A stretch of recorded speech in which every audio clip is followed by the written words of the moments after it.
आसपास के जितने भी लोग हैं अच्छी तरह से समझ लें कि अगर किसी ने बदमाशी करी तो उनका कायदे से इलाज किया जाएगा।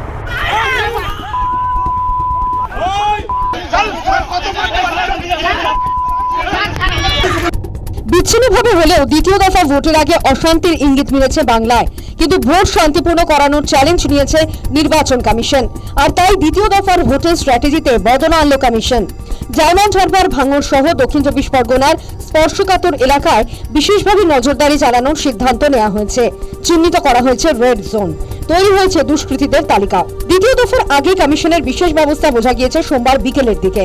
ডায়মন্ড হারবারের জন্য বিশেষ পুলিশ পর্যবেক্ষক হিসেবে নিয়োগ করা হয়েছে উত্তরপ্রদেশের পুলিশ কর্তা অজয় পাল শর্মাকে।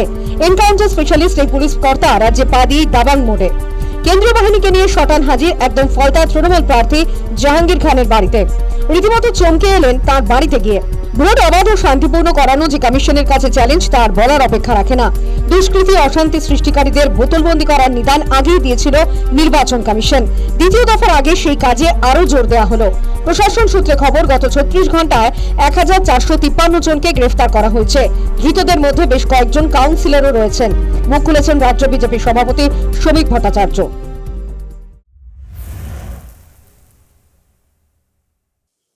যেখানে বোম আছে, যেখানে গুলি আছে, যে বাড়ি থেকে বেরিয়ে অন্য বাড়ির লোককে ধমকানো হচ্ছে, ভোট না দিতে যাওয়ার আইডি কার্ড চেয়ে নেওয়া হচ্ছে, জমা রাখা হচ্ছে, সেই বাড়িতেই কেন্দ্রীয় বাহিনী যাচ্ছে।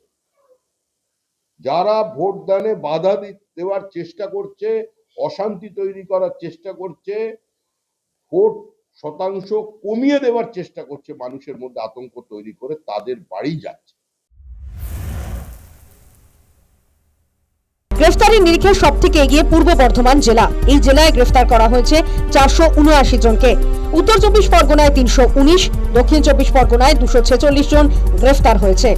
হুগলিতে 49 এবং নদিয়ায় 32 জনকে গ্রেফতার করা হয়েছে। তবে শুধু গ্রেফতারি করেই হাত গুটিয়ে বসে থাকছে না কমিশন, ব্যবস্থা নিচ্ছে ভুয়ো ভোট ঠেকাতেও। থাকছে নজরদারি ক্যামেরা। ভুয়ো ভোট চিহ্নিত হলে সংশ্লিষ্টকে 1 বছর কারাবন্দী রাখার নির্দেশ দিয়েছে নির্বাচন কমিশন। এর মধ্যেই রাজ্যের ডিজি সিদ্ধনাথ গুপ্তার চাকরির মেয়াদ আরো 6 মাস বৃদ্ধি করল কেন্দ্রীয় স্বরাষ্ট্র মন্ত্রক। আর এর মধ্যেই কলকাতা পুলিশের উর্দিগায় সামাজিক মাধ্যমে রাজনৈতিক বক্তব্য রাখায় রামকৃষ্ণ কয়াল নামে কলকাতা পুলিশের এক কর্মীকে সাসপেন্ড করেছে লালবাজার। ঘটনাচক্রে সোমবারই বাইক ব্যবহার নিয়ে সিঙ্গেল বেঞ্চের নির্দেশ চ্যালেঞ্জ করে কলকাতা হাইকোর্টের ডিভিশন বেঞ্চের দ্বারস্থ হয়েছিল নির্বাচন কমিশন। সিঙ্গেল বেঞ্চের মূল নির্দেশে কোনো পরিবর্তন করেনি ডিভিশন বেঞ্চ।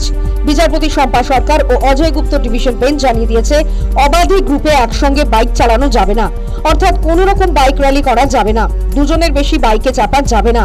বুধবার দ্বিতীয় দফায় রাজ্যের 142 আসনে ভোট।